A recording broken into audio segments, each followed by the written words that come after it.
Dust lifted in lazy spirals along the main road as the cowboy rode into Red Willow Creek, a town that looked like it had forgotten how to hope.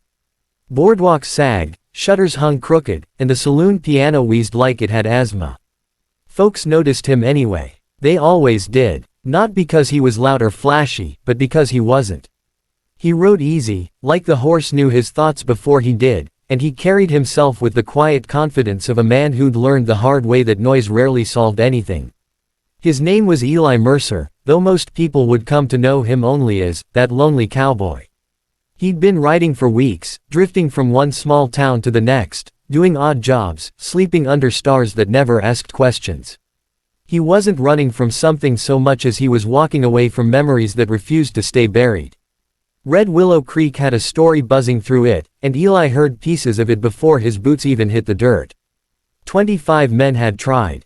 25 had failed. Some left with broken bones, others with broken pride.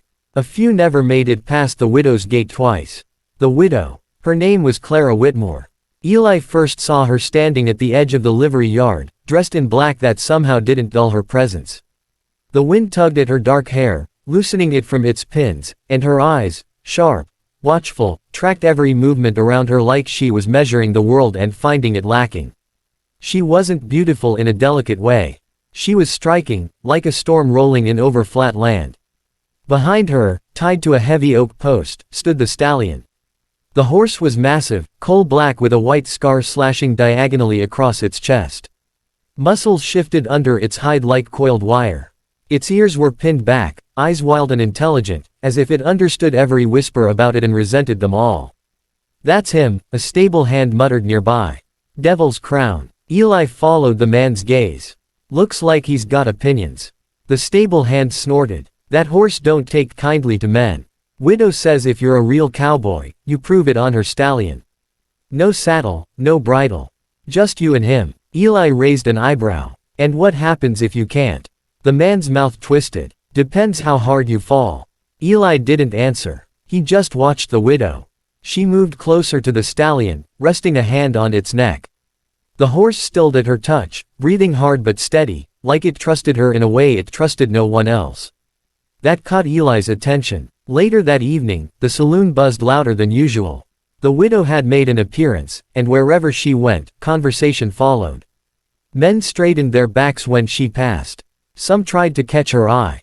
Most failed. Eli sat alone at a corner table, nursing a whiskey he didn't really want.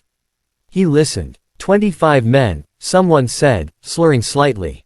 25. Big ones, too. Ranch hands, rodeo boys, even a former cavalry rider. Horse through every last one. Widows cursed, another voice chimed in. Lost her husband to that stallion, they say. That ain't true, a third voice argued. Husband died of fever. Horse came later. Eli glanced toward the bar, where Clara stood now, her gloved hands resting on the counter. She wasn't smiling. She wasn't frowning either. She looked tired. Not of men, exactly, but of disappointment. When she spoke, the room quieted. If you're a real cowboy, she said, voice calm but carrying, prove it on my stallion. A few men laughed nervously.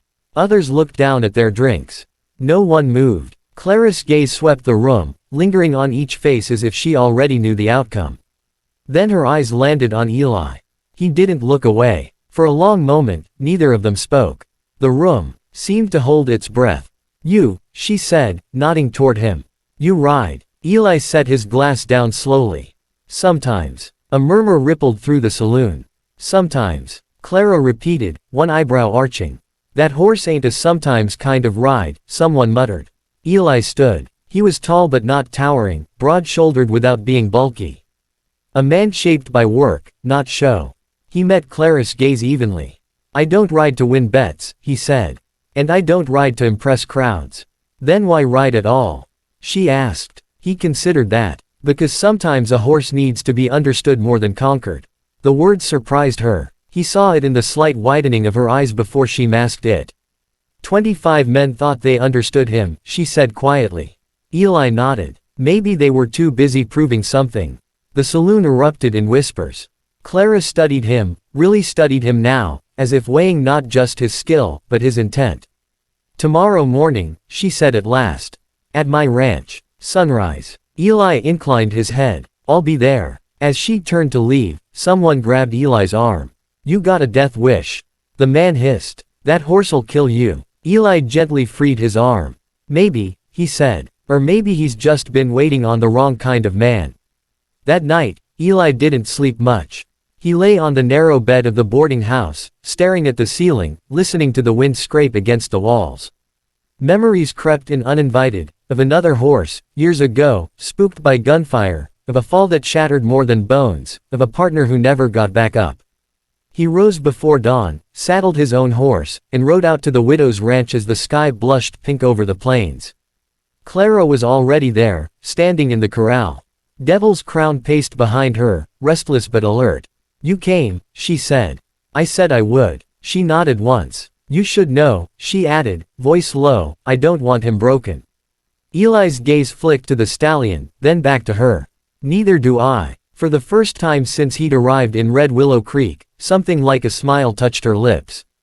And as the sun crested the horizon, casting long shadows across the dirt, Eli stepped into the corral, alone with a horse that had defeated 25 men, and a widow who was no longer sure whether she wanted him to win or fail.